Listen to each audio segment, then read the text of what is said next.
Well, what is up, everyone, and welcome to episode 79 of the Party Chat podcast. You may be thinking, this is a Geordie, and you are right, I am back, Squiggy's back, and I am hosting this lovely show, and I am joined by the lovely Laura and Slazo. Hello, you two. Hello. Hi! She gets an adjective and I don't. I called you both lovely? I was on time. Okay. I meant lovely to both of you. It was, you know... I was on time for 78 episodes. So what's your point? Not this one. Not the important one. You're only as good as your last episode. Not Exactly. the important in episodes after 69 one. Oh, Well, no, yeah, there's not that as one. well. There's that.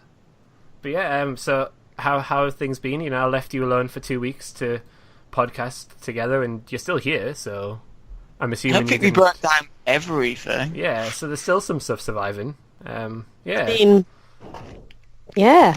I didn't want to kill Slazo or anything. Yeah. I mean, not the podcast. What? No, I not mean, for the like, podcast. one of the two episodes we talked about JRPG, so you can tell I was running it.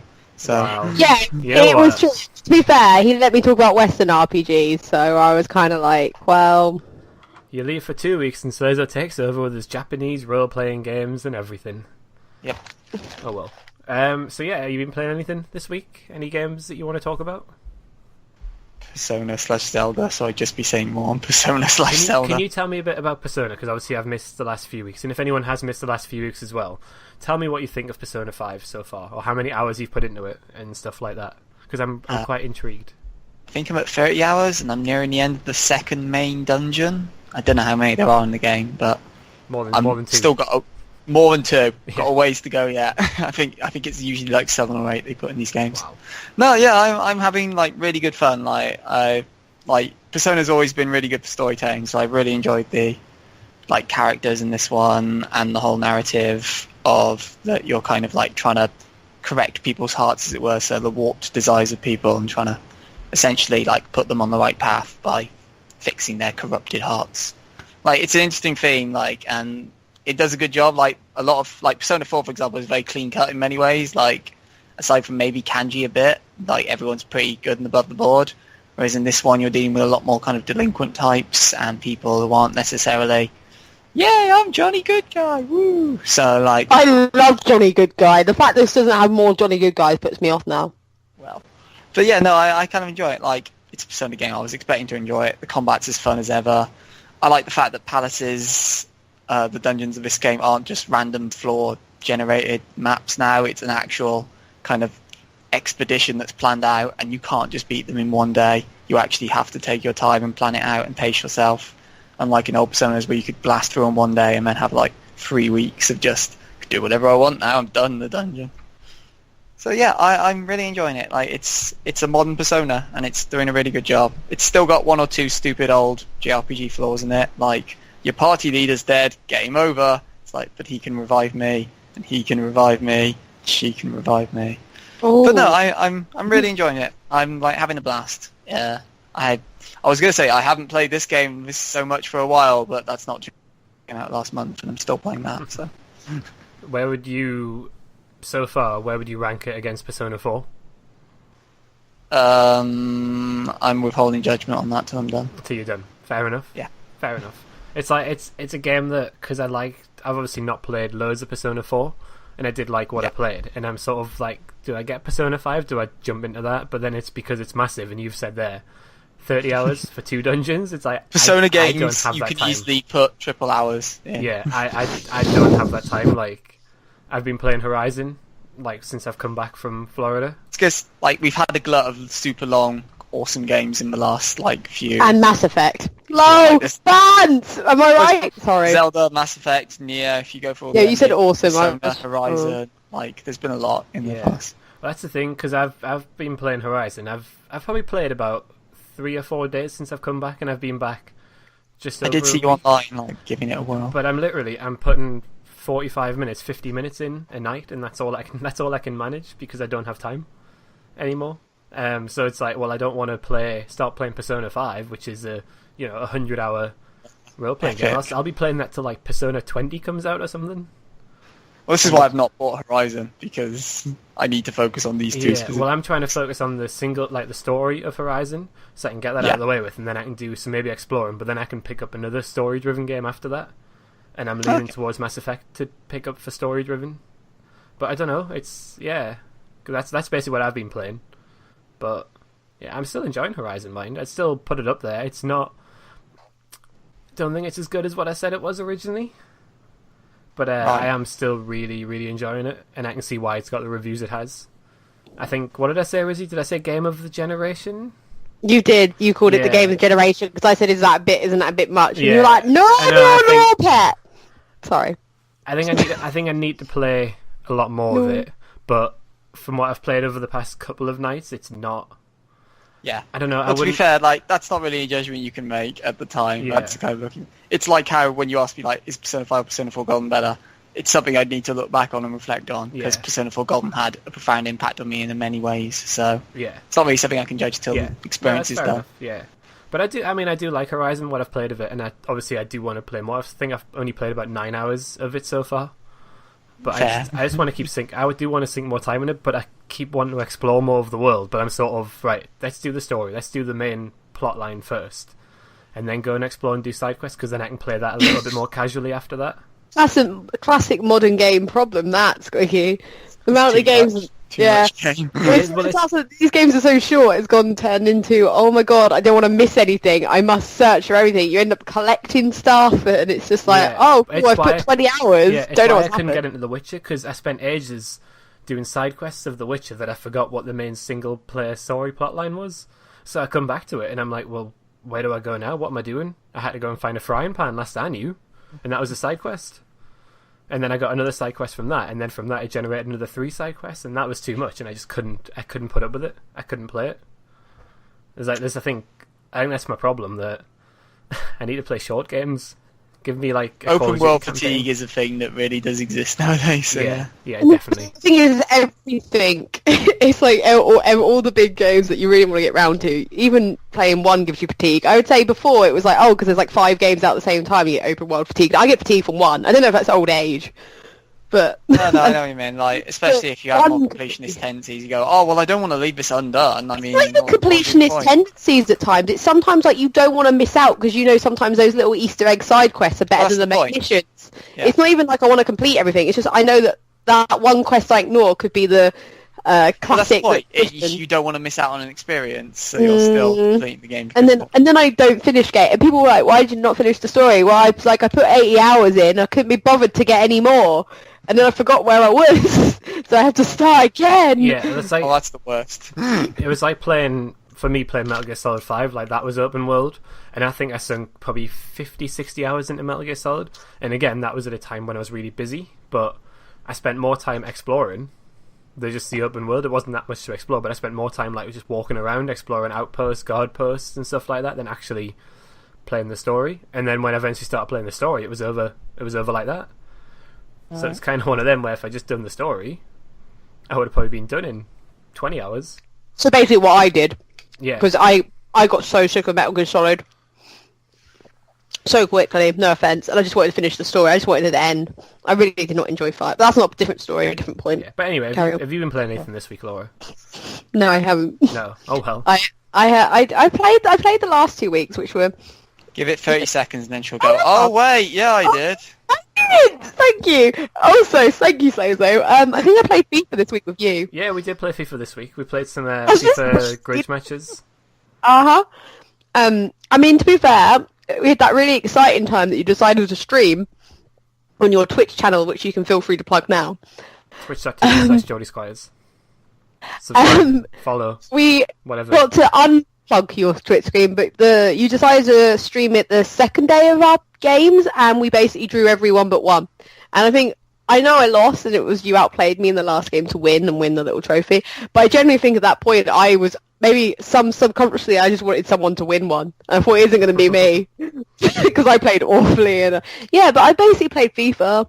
I will get back to gaming soon. Soon I'll be like, I've played this and this and this, hopefully, and I will clear my shelf of stuff. But Well, I don't know. it's a bank holiday weekend, so Yeah, some of if us, there was a time to game. no, some of us still have deadlines looming with giant sirens over them and are freaking out. But that's a different story. That's a different podcast. That's called the Laura Freaks Out Party Chat. It's not really a party. That's You called know the... what I Wait, what do you mean I'm an adult podcast? Yeah, I didn't want that one. Adulting for Dummies, hosted by Laura.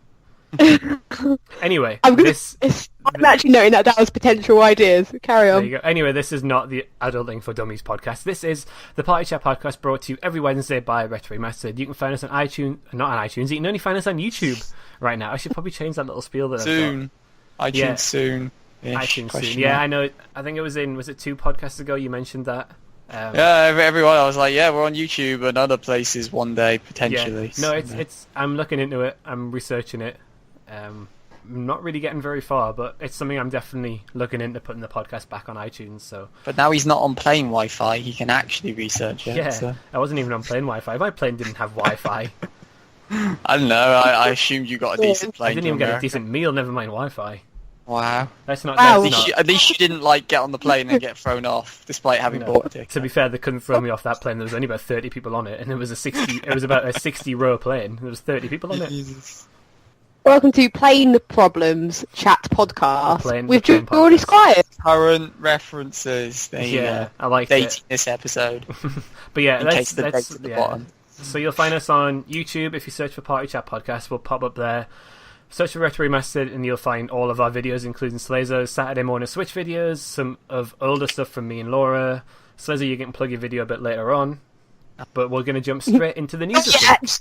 Not yet, Slazo. Not Plug yet. at the designated Yeah, time. it's at my time on my list. So yeah, we'll jump straight in the news this week. I have 1, 2, 3, 4, 5, 6, 7 items on the list. A lot of them cover the Nintendo Direct, so we'll merge all them into one, but we'll talk about them quite a bit. The first one is that Call of Duty Black Ops 2 has finally hit Xbox One backwards compatibility. So I don't know, have any of you played Black Ops 2? Yes, You have. Yes. What do you think of Black Ops 2, Slazo? it's a good one. Yes, I'm Because so it glad. does like the whole branching storyline stuff. Yes. Just like, wait, what? Like, actions have consequences in this COD. Oh, Yes, I'm so glad. Have you played it, Laura, or not? Yeah. You have? Alright. I just thought Slazer might have been the only one, but... To be fair, it's even more hilarious that, because this was also the first COD where I went, I'm just going to do veteran from the start in an actions have consequences one, so I'm constantly effing everything up. It's like, whoops! Oh well. Final Well. mission on hard mode, here we go. No, I really like Black Ops 2, and I think I played a lot online, because I know I checked my achievements, and there's achievements for doing, like, ranked matches, and getting... Because they did, as well as doing, like, normal games, they did a ranked section, and you had to go in with a few people, and I've even got the achievements for doing all that, so God knows how much time I spent playing that. Like, I have no idea. And Weirdly, I didn't play the multiplayer much, so I can't comment played on that. loads of it. I was looking because I couldn't remember if it was Black Ops 1 or Black Ops 2, which had some of my favourite maps on, and it was Black Ops 2. Can't remember the maps, the names of them, but they were so much fun. And I actually went to town this weekend to try and find it in CEX or game, but they didn't have it, so I'm tempted to download it from the Xbox store because it's $15.99. I'm genuinely impressed you went to CX and couldn't buy a Call of Duty game. They had every Call of Duty but that one. Damn. And I'm wondering if people had the same idea as me, because the shelf where the Black Ops games were was quite like messy, as if someone would be going through it all trying to find Black Ops 2. Right. Maybe. So I'm beginning to wonder that. Because I love the saw a idea lot- that someone beat me to it is basically the moral of this story. pretty much. I think it was last Tuesday it got like made backwards compatible, and I remember checking online to see if I could buy it, and Argos had sold out everywhere, because they had it in stock and it sold out everywhere. And I saw loads of hype on Twitter about it, and I was like, this is like really popular. And then there's a guy called Ali, who's a big Call of Duty YouTuber, and he posted a tweet about how many people online were playing it, and there was about 591,000 people playing Black Ops 2 online about 3 days ago, which is pretty That's incredible. probably more than Infinite Warfare's Yeah. had in a long time. Yeah, that's what I mean. It was pretty incredible seeing that, and I think that's just proves how popular that game was. And I really want to play it. And it is only $15.99, I think, on the Xbox One store to download. So I might have to do that after we finish recording this podcast. Do you, so do weak. you He's really so want weak. a third Call of Duty on the go? Like, Yes, like yes, I do. franchise is taking your life, Yes. kid. The thing is, it's one of them where I don't really class myself as a casual gamer, but you're a casual gamer. But I am, because I play Call of Duty and FIFA. I will play Call of Duty a lot more than many other games that I play. And I just enjoy it. It's just one of those games where you can just chill and shoot people, and it's not as chill when they start shooting back. But yeah, when does it stop becoming chill for you? When I keep dying? Yeah. Ah, yes. But no, I really want to replay this, and I might have one more look in town tomorrow to see if they've got it, and if not, I'm just going to download it and play it. Because it's probably, to be fair, the user base is probably bigger than the Infinite Warfare one, so I'll probably get more games on it. I've had my COD fix in Modern and Infinite. Like, I'm good now. I'm ready to go back to Destiny because I am that kind of casual shmup now. This is another game I'm excited for, but we'll talk about that later on. So next is a bunch of Nintendo Direct stuff. I've not really watched it. I've seen some of the news. Did you watch it, Slazo? I've seen it twice. You've seen it twice? Okay.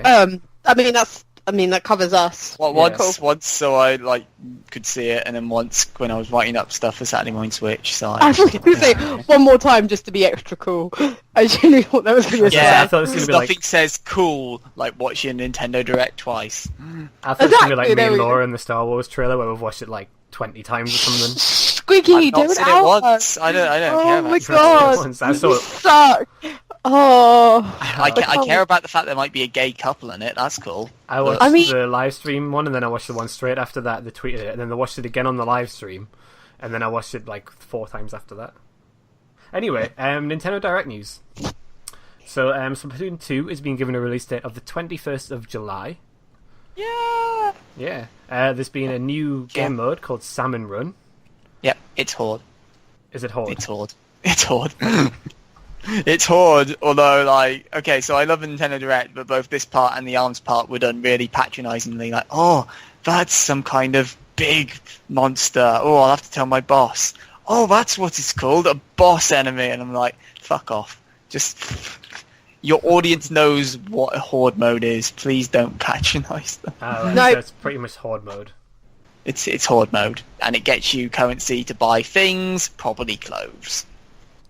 That's not as good. There's also announced 3 amiibos as well. Is that right? Oh, Splatoon 2, yeah, 3. Yeah, Inkling Girl, Inkling Boy, and Inkling Squid. I'm getting good at this. I'm assuming they come out at the same time as the game. Yes, same day as the game. Cool. Anything else to miss about Splatoon in Nintendo Direct? The old amiibo will be compatible and will unlock costumes and stuff like that, I think. Oh, that's cool. Yeah, are you getting Splatoon? You've played the Testfire. Was it Testfire? I got the Testfire. Yeah, the global Testfire. Money assuming, yes, I want to get Splatoon 2. Yeah, so it was impressive what you played of it. I had good fun, and I could easily see it being a multiplayer, much like Call of Duty is for you. A multiplayer I can fire up for 10-15 minutes. Yeah, because games are pretty quick, pretty fun, and I won most of them. Yeah, all right. So humble brag. I was MVP for most of them because it's a game where you have to get as much territory as you can. So I focused on that instead of trying to kill people. Yeah, no, I'm crazy I'm how that gets you. Yeah, I'm quite interested in Splatoon 2. I think I might watch a little bit more footage from it to see what I think, because I'm not 100% watch a convinced. vintage episode of Saturday Morning Well, Switch. I'll watch. Is it gameplay as well on your Saturday morning Switch? I recorded. I remember we were doing the podcast. Yes, and I was yes. I'll watch that then. I will watch that. That was my last podcast, I think. Yeah, I'll definitely watch that. Maybe later. Who knows? I'll give it a like you should to Saturday morning Switch videos on YouTube. Yeah. Plug. No, plug in later. Plug in later. I haven't said plug yet. Okay. Next from Nintendo Direct was that Pikmin's side-scrolling 3DS game. Hey, Pikmin. That's a strange Oh boy. name. Now has a release Pikmin. date of the 20th of July. I don't really know anything about this game, I won't lie. It's Pikmin, but 2D. Yeah, well, I don't know what else you want from it. It's not like they've changed. Is that all it is? It's exactly the same as how Pikmin works. You've got Literally the to the point where it's like Oliver's crashed his spaceship, and it's like, who gave this guy a pilot's license? I know. And also in the sense of Oliver, you dude, you crashed and got lost once. I mean, I wouldn't be getting back in a spaceship if I were Once you. I can understand, but Yeah, how have you wrecked Stop it repeatedly so many times? doing it. Yeah, who's your mechanic? How big is your insurance at this point? Questions for the Pikmin universe. Come on now. Wow. I'm. Have we ruined Pikmin for you? No, Sorry. I enjoyed the first one because it was. I enjoyed Pikmin 2. Pikmin 2 I've always wanted to play and never have. It's awesome. You should. But I've not played any since the original one. So yeah, I played the original one, but this was back when I was terrible at games. So a time management last game week? that's actually pretty hard. Sorry. A management game that's actually pretty hard. My child self can't cope with this. Yeah, I must admit, I enjoyed it. I didn't know what I was doing. I'm glad I waited on it because I think I would have probably got put off if I played the first one and been like, "What the fuck's happening?" But nope. Why is everyone silent? But yeah, It's no, like, what did I do there? I know I swore. Way disappointed in you. But no, What, because- I am interested in Pikmin. But again, I'm like, nah, it's Pikmin. Meh. That's kind of my reaction to it. But yeah, Pikmin. Let's close that. Nintendo. I don't know if this was on the Nintendo Direct, but we'll throw it in with this anyway. I don't think it is. But the NES Classic is being discontinued. This was not on the Direct. No. So this was reported by IGN that it's been discontinued at least in North America. And basically, I think Nintendo have said that throughout April, Nintendo of America territories will receive the last shipments of the Nintendo Entertainment System, NES Classic Edition, for this year. And then Nintendo said that to IGN. It's a weird one. Like, it was still making them a ton of money. Yeah. So why? Like, lots of To be people fair- we're not sure why. I was confused with this, but then I was talking to someone, and they were saying, "Oh, the SNES is still planned, right? You know, the re-release SNES. Are they doing that or something like that? I don't know." They were on about the SNES were getting re-released, and I was kind of like, to be fair, if that's the case, then basically by making the NES cancel it and everything, how many people are going to panic buy the SNES in case they want it, fearing it might be discontinued? Well, no, because the point is you couldn't, like, there's still people who want to buy the NES and you can't because they didn't. No, I know. I originally thought it was stupid. I'm just trying to make any logical business sense out of it to drive demand for a future thing. The common theory is that this probably means Virtual Console is coming soon to the Switch, and they don't want it to cannibalize those sales. But it's still weird because it was still making them money. So yeah. Yeah, the other interesting thing from the quote they give to IGN, that it says at the end, like, last shipments for this year. So is it going to be a bit like what Disney used to do with their movies, where they put them in the Disney Vault and then release them later down the line? I did see that this year, but yeah, maybe it is a little odd wording, but I don't know. Like, if you just like released it a year later, I don't know if it'd have the same immediate appeal. But it's like there's been stock shortages everywhere because of, I don't know if it's because of the popularity of it, because of the lack of stock. They did produce enough, so it sold out instantly. Yeah, but it's sort of like you're seeing the supply and demand for it. Why don't you just keep selling it? And you know, Nintendo have like an unusual approach to supply. Like there's been multiple cases of them under supplying a product for no real reason. like the Wii. No, the Wii was alright. The Smash Bros. GameCube adapter. Actually, let's not start about that one. Amiibos? That was a classic one. Amiibos at first, yes. Yeah. Yeah, I kind of remember Outrage. Yeah, well, that was the thing. Like but the first wave was okay, and then the second and third waves were like really hard to get your hands on. So. Yeah, it just seems strange. Like it was doing really well, and it got Nintendo back in the game, if that makes sense, before the Switch came out. And I suppose with what you're saying, if it is going to be a Virtual Console coming to the Switch and it doesn't really want to cannibalize it, I can see that, but it's selling so well. Well, it was. Yeah. Oh, no, don't get me wrong. I still think it's a very bizarre and not smart business decision, but who knows? Who knows what the executives at Nintendo are thinking. Yeah. Nintendo's Nintendo. Let Nintendo. So another one. I mean, they've lasted this long. It feels weird to criticise a company that's lasted so long. They make money. Lots Yeah. of it. Yeah. So, I wish I had their sweet, sweet money. Yeah. So do I. So another one from Nintendo Direct is that ARMS, the boxing game, is coming out on the 16th of June. That was announced on Nintendo Direct. It also showed off a little bit more gameplay. A new character, was it? Min Min? They attack with her feet as well as her fists. She can deflect and attack with her feet up close, yeah. Yeah, and I think, did they announce that the game's going to have a 4-player mode as well? You can do 1v1 and 2v2 fights. Yeah. And also for the ARMS release, Nintendo is launching 2 new Joy-Cons. Well, both one, but like you know what I mean. Yeah. You know what I mean. One set. and they're going to be yellow, neon yellow or something. Neon yellow. They look vile. Neon yellow Joy-Cons and neon yellow Joy-Con straps. They look vile. I'm just going to throw that one out there now. I've seen They them. look fine. They look vile. fine. They look No. vile. No, I like him.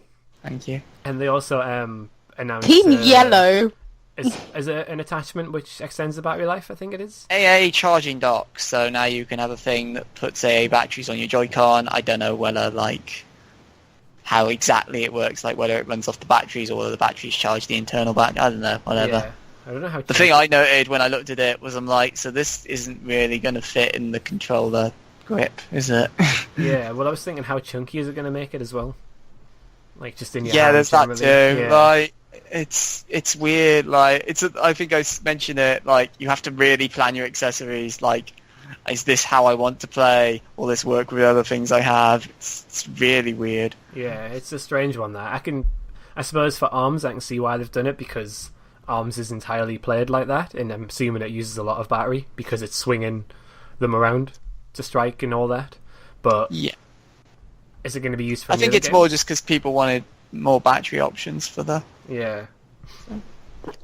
But no, that's so. Yeah, I think have we covered all of Nintendo Direct? I can't really remember much else. Was any of the big news from that? So there was or- there were no other big news items. There was a stream of smaller news that I can't remember off the top of my head. There was stuff like Fate Extella Rumble Star is coming to Switch.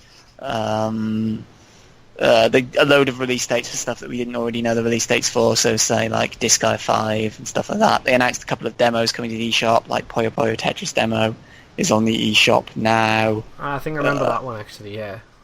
Yeah, they did some 3DS stuff as well, but again, I cannot remember off the top of my Oh, head what it there actually was some was. Smash Bros. Amiibos as well. Oh yeah, They've been so given you a can release get date. Cloud, Bayonetta, and Corrin? Yeah. and there's 2 variants of each, and there's also 3 Link Amiibo coming out, based off, I think it's one's Majora's and the can't remember what the other 2 are, and that one, Where is those it? are coming Majora's Mask, Twilight Princess, and Skyward Sword. yeah, and those are coming out in June. So some people, myself 21st included, of are July. going. Sorry, the Zelda ones are June the June. 23rd. The Smash ones Thank are you. 21st of July. Yeah. Yeah. So, and people are theorising that the links may be an indication of when the first expansion for Breath of the Wild's coming out, because otherwise they're just coming out on a random day. Yeah, that's a good point actually. I wonder. That's quite Maybe. interesting. Yeah. There was a bunch of other stuff as well, but as I say, without a list in front of me, I can't recall half of it. Payday 2 announced for Nintendo Switch. Yay! In 2017, that's going to sell so many. There was a brain. Was there a brain training game as well? shown? Devilish Brain Training is finally coming out over here. Yes. Yes, I think I remember seeing that. Years later. Yeah, and I think I saw that, and I was thinking, brain training. That was like so 10 years ago. They make a joke about it. Yeah, that's okay then. So I think that wraps up Nintendo Direct coverage. There's still a few more news items to go over, so we'll jump straight into them. So the next one is another release date, and this is for Uncharted The Lost Legacy. So The Lost Legacy was announced back at PlayStation Expo in December, and it's the new story chapter set after the events of Uncharted 4, and it has Chloe Fraser and Nadine in it. Hell yeah. Stars are doing it for themselves. And actually, these are 2 characters that I really quite like as well. Like I like Chloe from Uncharted 2. She's sassy. Yeah, and I like Nadine from 4. I think she needed more of a story. She's dead behind the eyes and looks like she'll murder anything in her way. That's fun to play as. But if you So also... Laura relates. Yeah. I relate with the sassy one too, you dick. And it's also Sorry. $40. Don't. So it's not a full price. I think we expected that. It wasn't I don't know, gonna man. be a full price. $40 in America, that could easily be 40 quid. £75 here.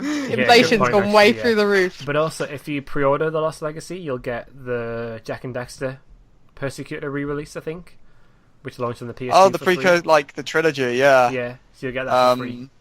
Yeah, like that was like one where I was like, don't do this to me. Yeah, but I don't know what... Don't attempt to be sub. I don't know what you guys think of The Lost Legacy, because have you played Uncharted games, Slazo? Ha.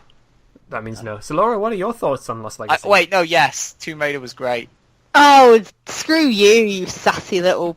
Who's Anyway. the black sassy woman now? Anyway, I'm looking forward to this spin-off, Squiggy, because I like the Uncharted games, and I was kind of, even though the ending was really good, I was kind of sad that Uncharted 4 was the last one, and they found a way to give me more Uncharted goodness. That's all. That's all I want to say. No, I'm looking forward to this. I mean, what are they doing? No, I want to slap people. I'll slap really, a man. I'm really looking forward to this, especially with the two characters, and I'm really excited for that, and I think that might be a game I will pick up on launch. I think it's 23rd in the UK. I don't know if I would launch day it, because I want to see how it does, and I reckon it might drop in price, because it is like a spin-off. Yeah, And even if the spin-off is really good, they're still... I don't know. There's something about a spin-off when I think of like Borderlands pre-sequel and how quick... I don't know why that's my go-to See, spin-off. I'm thinking of Infamous First Light.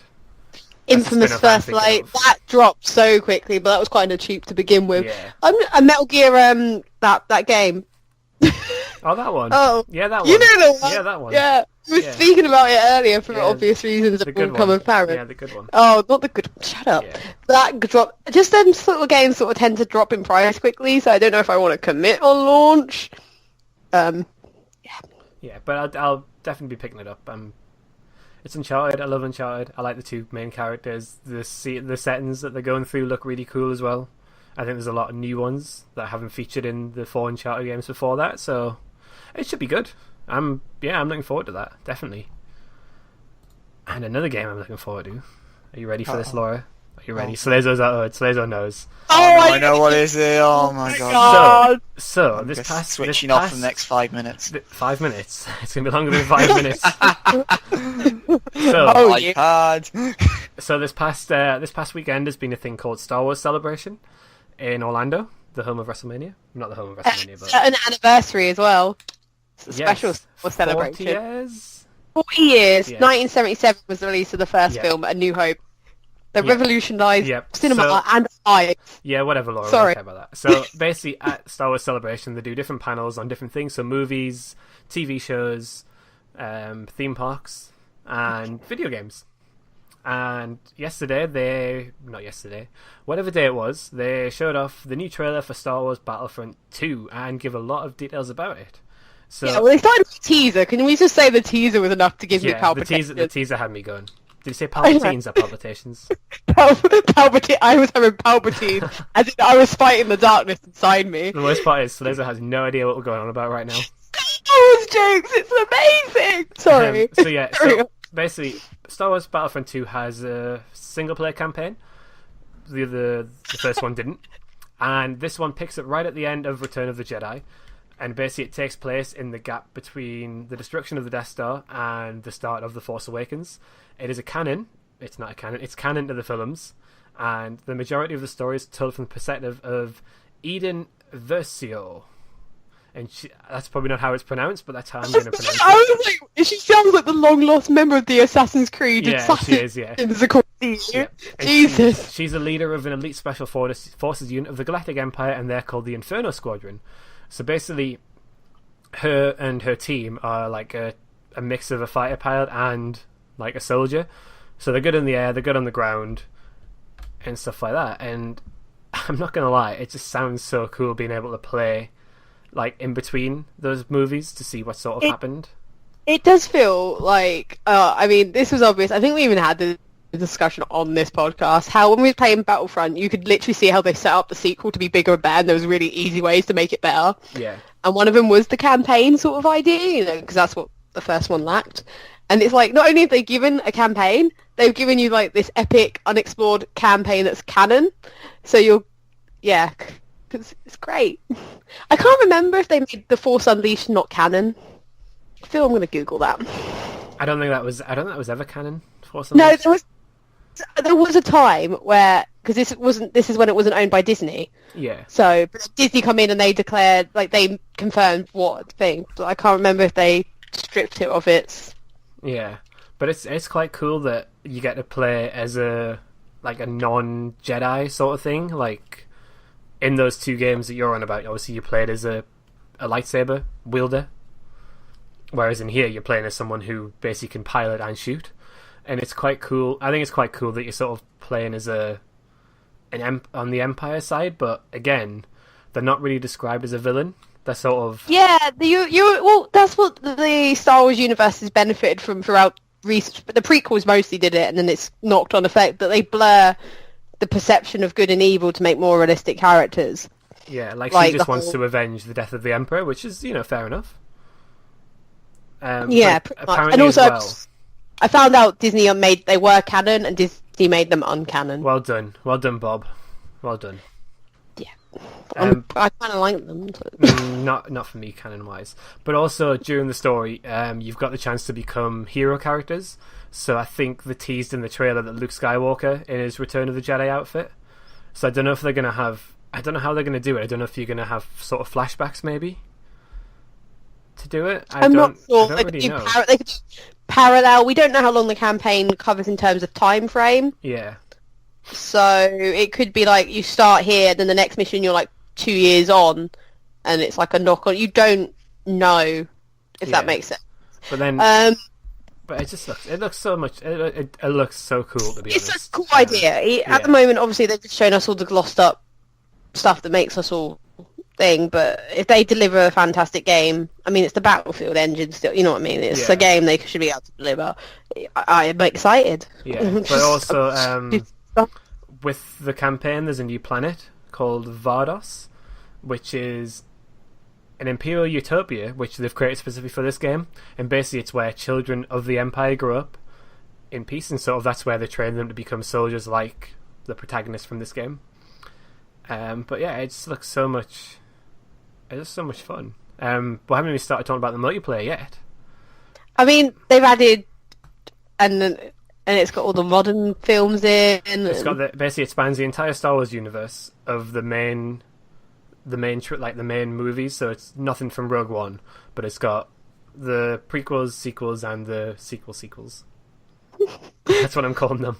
Can we just say the films that have episodes? They're Yes, called it's episode in something. it's in the Could you episodic not ones. could you not just say that instead of making it so confusing? Going, the prequels and the sequels Yeah. that mix with the sequel Maybe, prequels. yeah, maybe. Yes.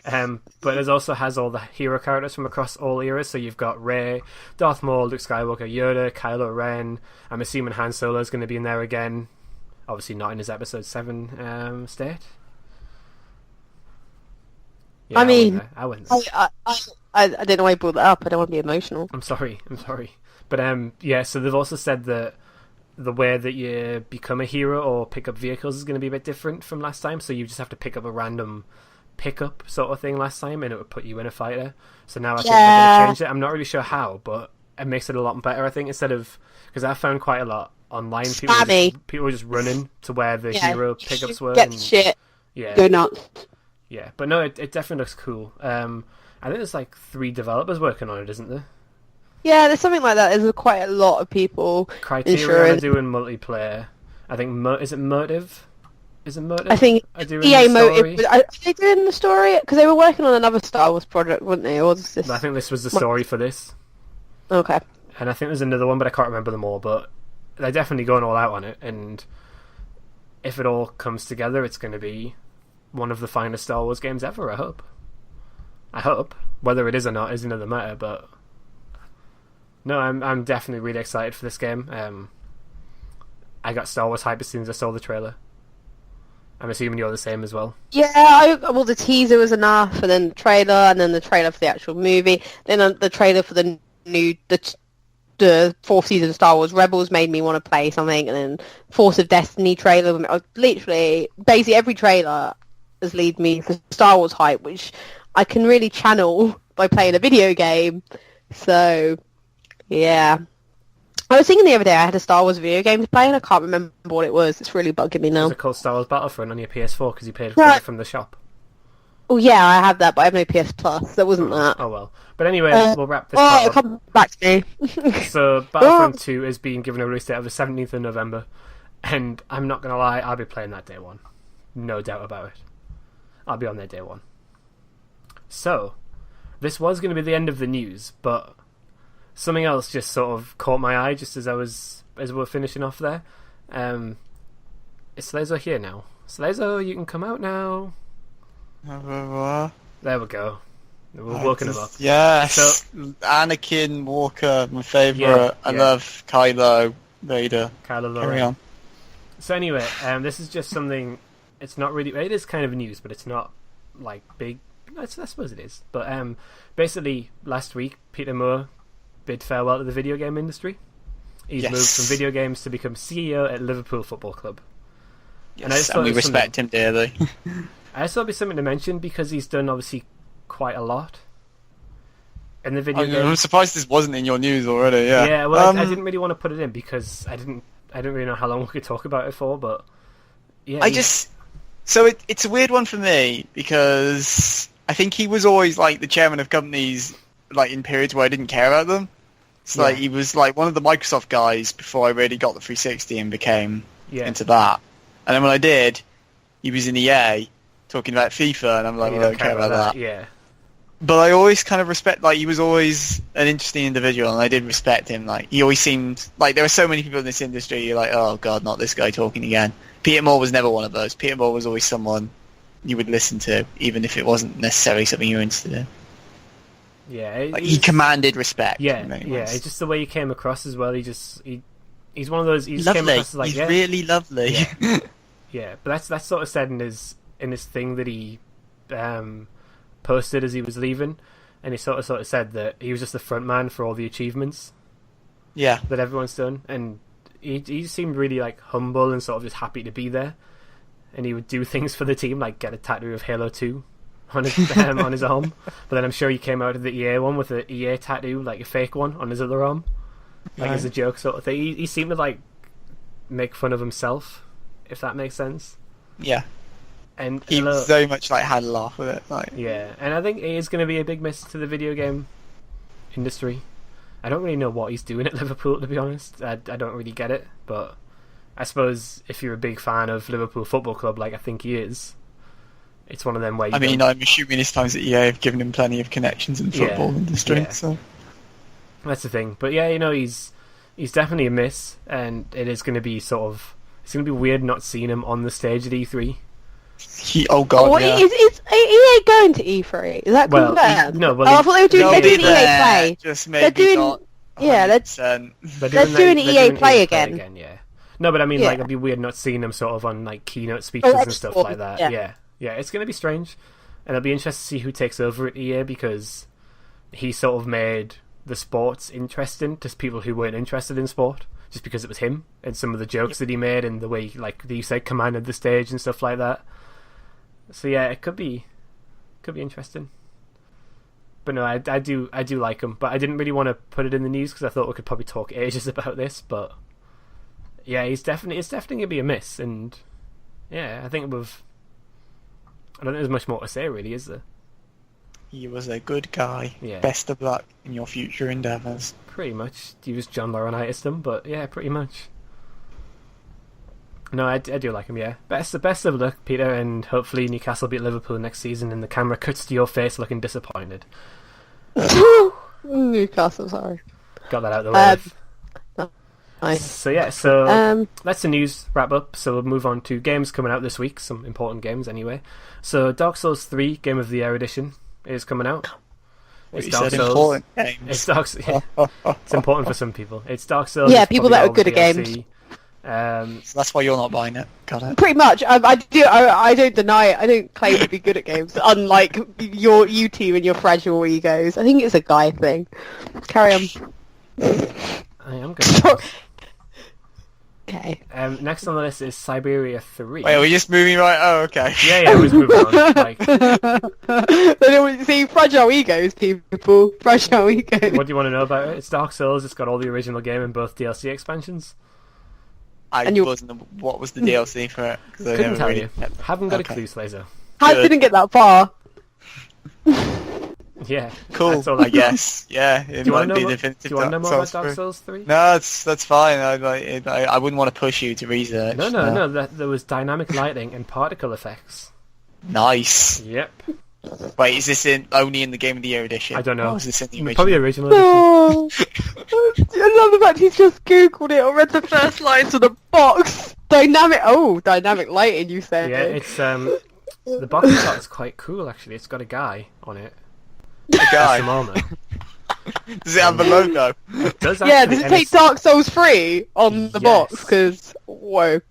It doesn't say it says Game of the Year edition on the top, but it also says something else, and I can't make it out. Something Fades edition, but yeah, so it's going to have both DLC packs. It's only £40 a game, which isn't too bad to be fair for a release with that. That's all right. It's only suitable for people over 16. And people with gaming skills. Once again, that should be on the front. Yeah, suitable for people over 16 and those who can take dying a lot and not go mad. That sounds really depressing. I think that rules me and Slazo right after Bloodborne. Yeah, I mean that's why we both stopped playing Bloodborne, right? Because we just got sick of dying. Pretty much. Yeah. I enjoyed you two dying and playing Bloodborne. I actually missed that. I think we both said this, that we had a lot of fun playing it, but the dying and then having to repeat loads of stuff that we'd already done was too tedious for the amount of time we have to play games.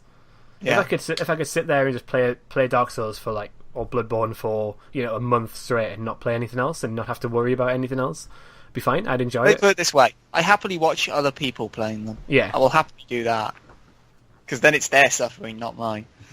Yeah, I'm pretty much the same. Yeah, but yeah, so Dark Souls 3 is coming out this week. Siberia 3 is also coming out this week. Do you know anything about Siberia 3? It's set in Siberia. That's silence I don't know. Is nothing. So, I've known the franchise, but I couldn't tell you what the games are or anything. It's just a name. The limitless imagination of Benoit Sokal continues in Siberia 3, focusing on an entirely new adventure. After abandoning the island, Kate is found dying on the edge of a river by the Yukol tribe, a nomadic people migrating with their snow ostriches. Stuck in Valsembor village, together they must find a way to continue their journey in a race against their enemies and unexpected obstacles, not to mention Kate's past, which catches up with her. Is it chasing after them as well? Probably, on an ice sled. Probably, I wouldn't be surprised. It's coming down the hill on Frozen and stuff like that. They'll be coming down the mountain. Yeah, it is. I don't really know much about it. I know obviously it's a lot of a big storytelling type of game. It's a lot of puzzles as well, I think, and mysteries to solve. But I don't really know anything else about it. The box art looks cool though. Should we talk about the box art? Go on. No, narrate the box art to me. Set the scene. So you are looking at a girl with her eyes closed. She looks very emotional. How old's the girl? I'd say about 20, 23, 22, 23 maybe. Okay.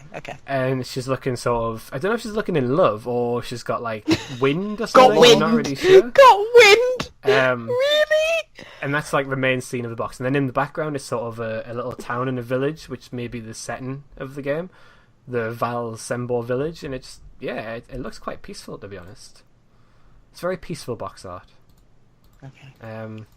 Yeah, so that's coming out this week. That's only $34.99 a game. Last on my list is a game called The Silver Case. Are you ready? I hope you've done the research for this, because I have no idea what that is. I was hoping you would know it. Why would I know it? Well, I don't know. Is it a JRPG? No. The Silver Case is an HD remaster of the it's debut Miss game America. That's not by a good developer sign. Suda51. Oh, maybe I should know this. But I don't know what his debut game was called, unless it was called Silverfade. And that's Suda50... Silver Case. Yeah, Suda51. Adventure visual novel. Oh boy.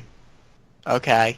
Do you want us to read a little bit about it? It's a 1999 visual novel, so that's going to be interesting. Shall I read the blurb about it? Are you ready? Sure. 1999. The 24 wards. A string of mysterious serial killings plagues the city. The detectives of the 24 wards heinous crimes unit have their eyes on one man, Kamui Urara. Legendary serial killer, an assassin of a number of government officials 20 years prior in the now famous Silver Case.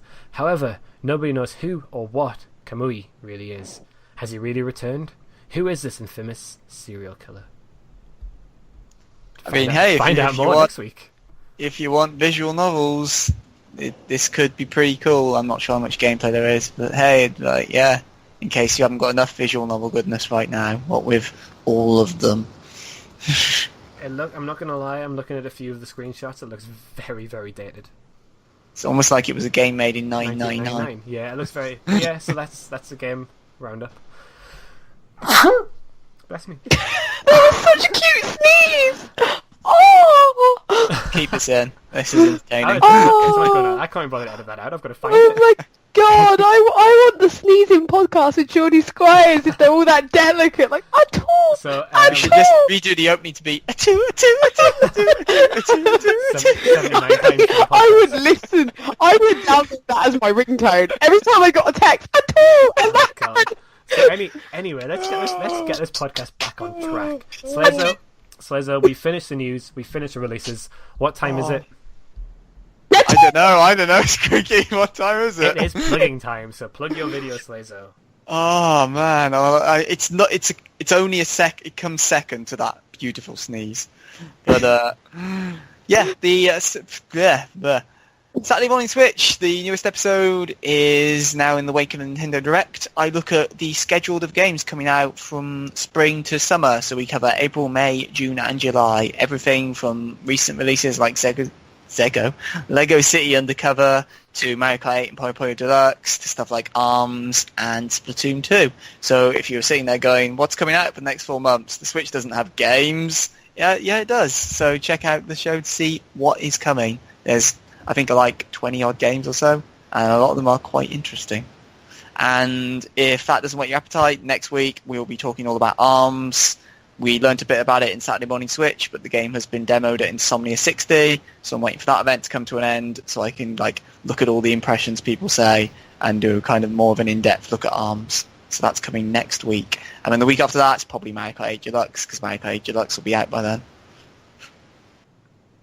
Maybe I'll even get Laura on that episode, because she's been playing Mario Kart 8 a bit recently. So. I have been playing, and I'm really jealous because the new Mario Kart 8 Deluxe version has an extra boost speed, purple skids when you go round the course. Sorry, I'm really into Mario Kart. I didn't know that one. Wow. I've got All I hot knew was tips. the battle modes and everything. Yeah, no, there's an extra drift thing. You know, it's like blue, orange at the Yes. moment on the original. Yeah, well, purple is even ultra boost for longer once you get off that Yeah. sweet corner. Perfect 200cc where you literally can't control your car. Oh my god, and everything's going crazy, and everyone seems really bitchier on the track. Like, I cannot tell you how many Nintendo characters I've cursed on 200cc because they're just right bitchy. Like, they crash into you. It's like, I'm not a wall.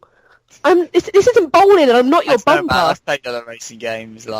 It's like I could slow down for this corner, or there's a car there. No, Slazo, that's Drive Club.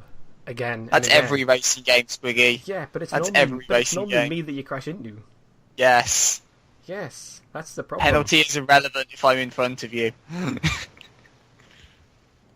It's like, you'll slow down. It's like, great, says the guy behind me because I'm in front of him. But yeah, so stay tuned for that.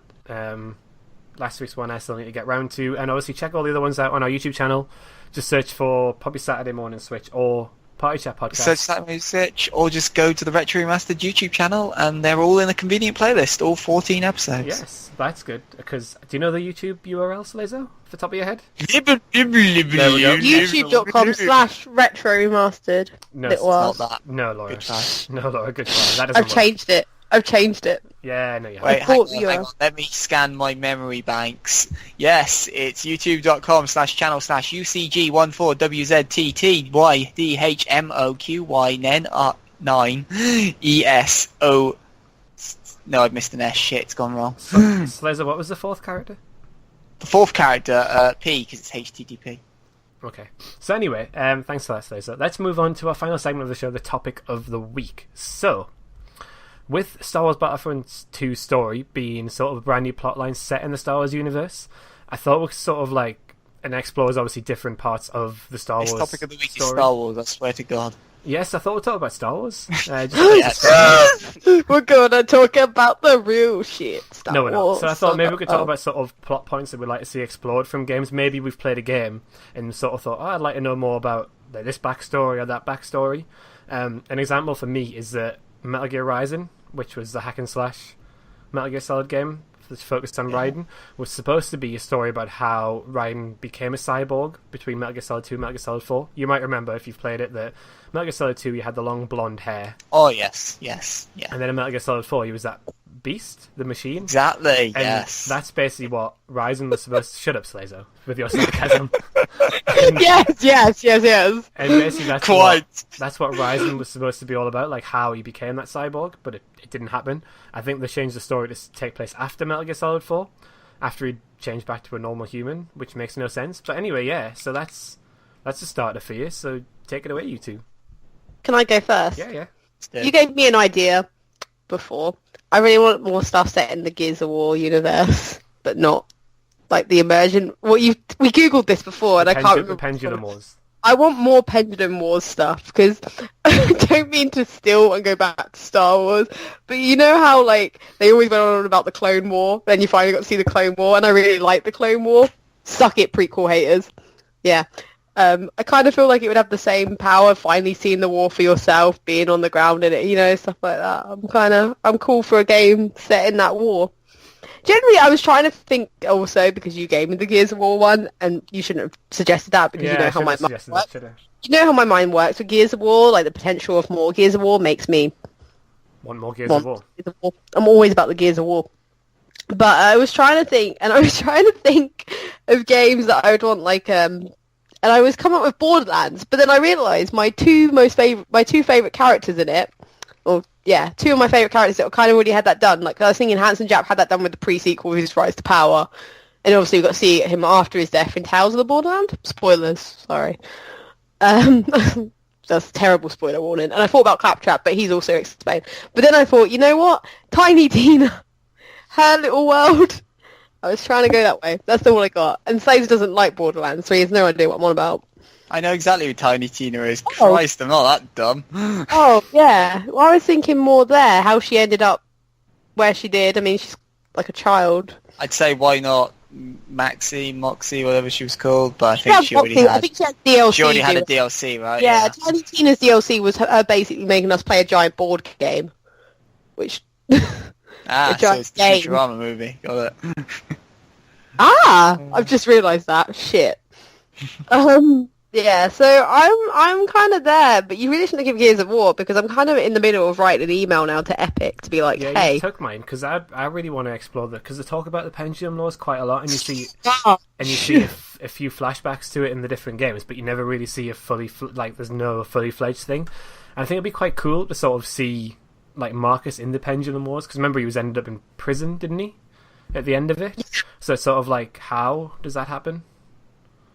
I'd quite like to see a lot more of the Pendulum Wars explored, and they could explore so much of that as well if they wanted to. Yeah, there's also, that reminded me, because I swear there's a book on the Pendulum Wars, like a novel you can go read. A book? I mean, a book, because it also, there's loads of games that have books to fill in the details, but I kind of always, I don't know if it's just me, but I'm always too lazy to go read the books on the games, because it's always a risk they could be shit as well, and because it's kind of like how Assassin's Creed has a lot of gaps filled in with books. They could be games. Not that I want more Assassin's Creed. Don't know why I've suggested it. I feel really bad now, because if anyone's listening from that, they might end up making it, and I'm like, no. Yeah, I'm sorry. Slazo, please save me with your suggestion before I end up saying I want more Assassin's Creeds. Sure. So showing like how one track my mind is these are based off games I'm currently playing. I'd like to see a Persona kind of a game which focuses more on like the Velvet Room kind of storytelling. So if you've not played it, essentially, the Velvet Room is a recurring feature in all of the Persona games of like... Limbo? What? No, okay, carry on. Igor. Is that the one you mean, maybe? Yeah, the guy with the big nose. Yeah, is that to do with him? Big nose, yeah. He's big the one nose. in the Velvet Room, isn't he? Well done, Squiggy. Well done. Yes. Top tier knowledge. Yes. Were you not listening to him? No, I wasn't listening at all. The other part where I just said I want a Velvet Room game. Oh, no, I didn't hear that part. I just said Persona. I heard Persona spin off and then tuned out, and then heard Laura go, I was like, I can jump in here. You just basically brought around full circle of me. It's the Velvet Room games. Oh, is that the thing with the big, you know? And he's like, yeah, and you're like, so the Velvet Room. But yeah, like it's a recurring feature in every game, and like there's different assistants in each game. Like you have Margaret, Elizabeth, Theodore, Marie, Caroline, Justine. I can't remember who Persona 2's one is, but yeah, I'd like a game that kind of more explores like how does that place even work? Like how do are the assistants chosen, or are they just figments, or just like a really kind of interesting look there? Because we always see like the protagonist like just popping in every now and then, and like, oh, your destiny, and like. But how does that work? How does Ego's world work? I would really like to see that. And then the other one, like stereotypical example, but I'd like to see a Zelda game that focuses either on Zelda or Ganondorf. Like, I'm not even bothered about which particular game universe it is. Maybe one that's the origins of Ganon and why he became the way he became. Because I don't think cool. Skyward Sword covers that. So yeah, because it's like he's pretty much the villain in every game, and even when it's not him, it's him. So it would be nice kind of seeing like what really set him off on this path, and like, is he crazy or is he actually truly believe he's doing is right? Or I'd really like that, like just to look into his psyche. Yeah, that'd be quite cool. Another one for me is another one from the Metal Gear Solid franchise. Of course it is. It's just there's so much stuff there you can explore as well, and I sort of want to explore the Meryl side of the game. So Meryl was in Metal Gear Solid 1, and then wasn't seen until Metal Gear Solid 4, where she was leader of a squad. So what's she been doing? What's she been up to? I'd like to see a bit of that. I'd like to see a bit of that, and then I think that'd be quite cool. That would sort of bring the full Metal Gear Solid story for me, like full circle. It'd be completely done, because then it's explored Raiden in what should have been Ryzen, with his between 2 and 4, and then Meryl between 1 and 4 has sort of been sorted as well, and I'd quite like to sort of see that. I'm trying to think of any other ones. Obviously, Laura Still My Pendulum Wars one, which I think was I'm quite sorry. cool. The thing is, you got like you're naming like your favourite games that you have potential to spin off from, and I'm like, with Saints Row, everyone gets so badly covered. Like, as in, everyone is very detailed. There's no gaps in my Saints Row universe. It's not fair. So many gaps in Metal Gear Solid. It's how they're able to fit other games in. They're just like, look, we haven't filled this in. Yeah, there's a lot they can explore in Metal Gear Solid still, and I just don't want them to do it now without Kojima, because I don't trust them at all. Like, I really don't trust them one bit.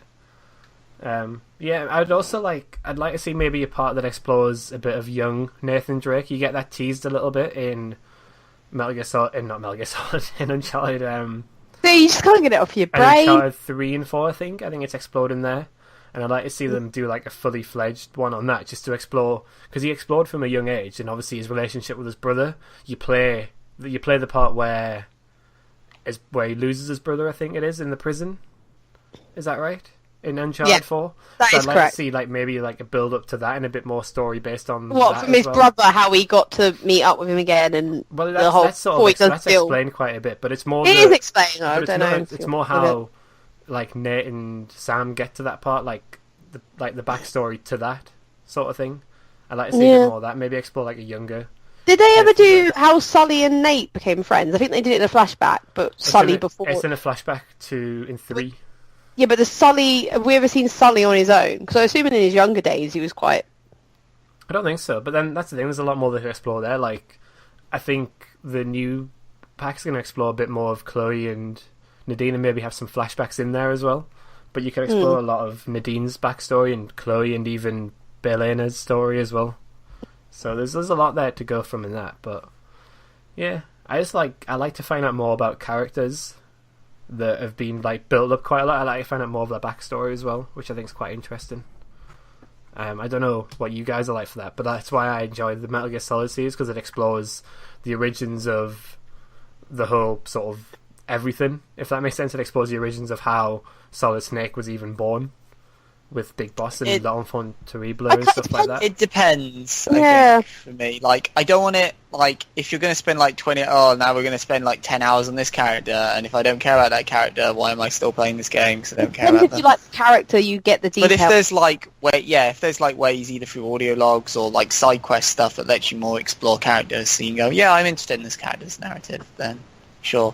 Yeah, because I mean, I know you guys aren't a fan of Saints Row, but the clever thing they did with, say 4, they had a bit, if you hadn't played any of the games, there was like audio files you collect, and it was the character retelling their story from each game, summing up so you could see how they developed, which kind of was probably enough if you hadn't. So you know what I mean, if the other games didn't exist and it was just how these characters came to be and it was just audio logs from that, I don't know sometimes if there's enough justification for a 10-hour game to go back, and even if you do love a character sort of thing.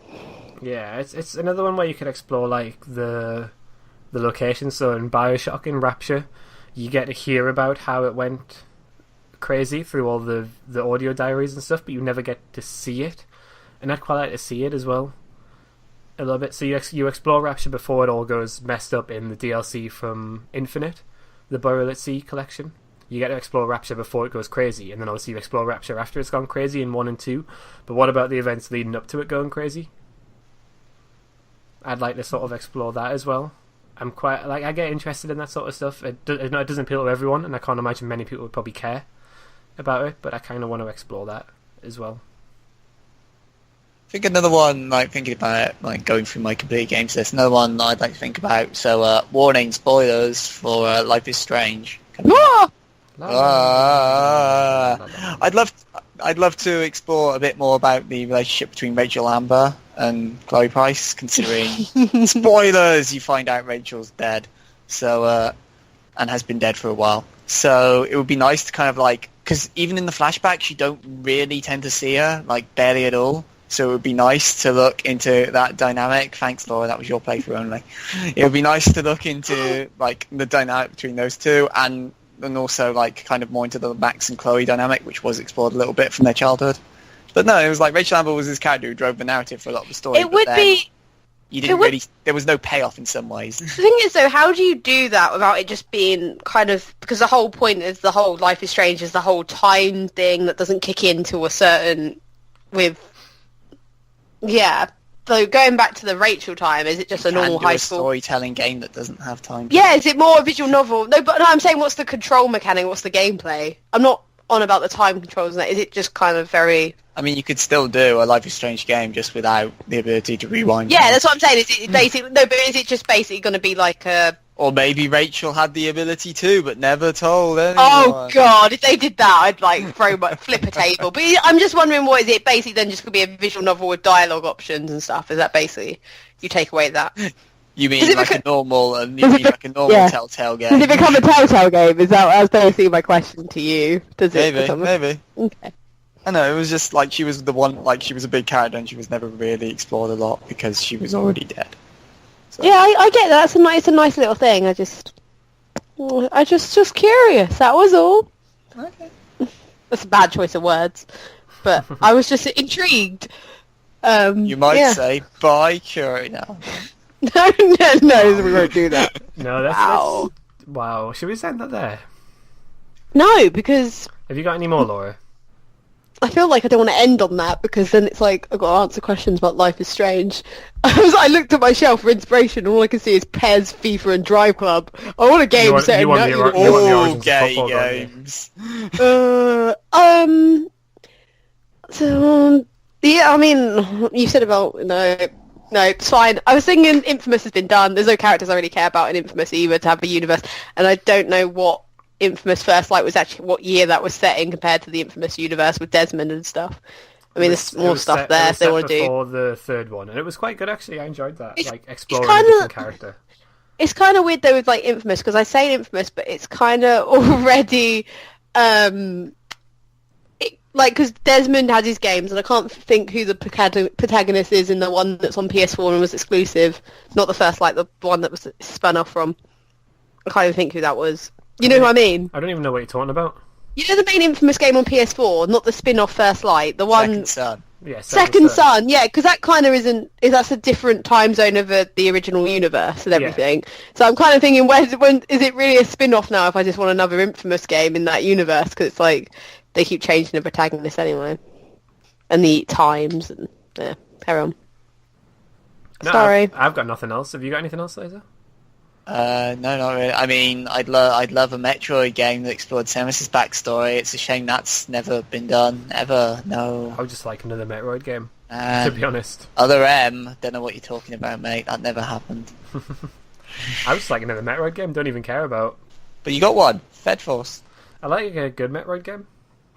Ooh, now you're asking for a lot there, Squiggy. Yeah, that's the problem, yeah. Why don't you play that? Why don't you play that AMR2? I mean, Google thought it was an official Metroid game for a bit. Well, Google knows. But anyway, so that wraps up our topic of the week. If you've got any sort of plot points that you'd want to see explored in games, tweet us at Retro Remastered. Let us know. We might even read out some of them, maybe, one day. Probably not. But I'm trying to be kind. You can find us all on our individual Twitter accounts. I'm at Geordie Squires. Laura is at Law. I would not be answering any questions about Life is Strange, though. I'm just saying. Is at Slazo King, where he will answer any question you have about Life is Strange. Including Laura's playthrough, no doubt. Probably, yeah. You can also find us on Facebook, facebook.com/RetroRemastered. Tumblr, Laura? Wait, when we deleting that page once? The Facebook is deleted, yeah. We You deleted can't it. find us on I still Facebook get anymore. emails about it. I still get page summaries for it. Yeah, that's gone. It was been gone for like a couple of weeks. We're redoing the Facebook on Retro to make it because we moved more into YouTube channel and it's a separate thing. Oh, well, So you we're just can't find us switching on Facebook.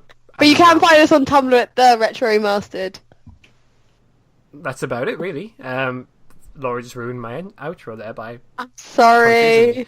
But yeah, so this has been episode 79 of the Party Chat podcast. It's been good to be back. I've enjoyed it. Hope you've all enjoyed it. If you two enjoyed it, I'm not really that bothered. We'll see you next week. Have a good week. Goodbye. I don't get an outro, so bye.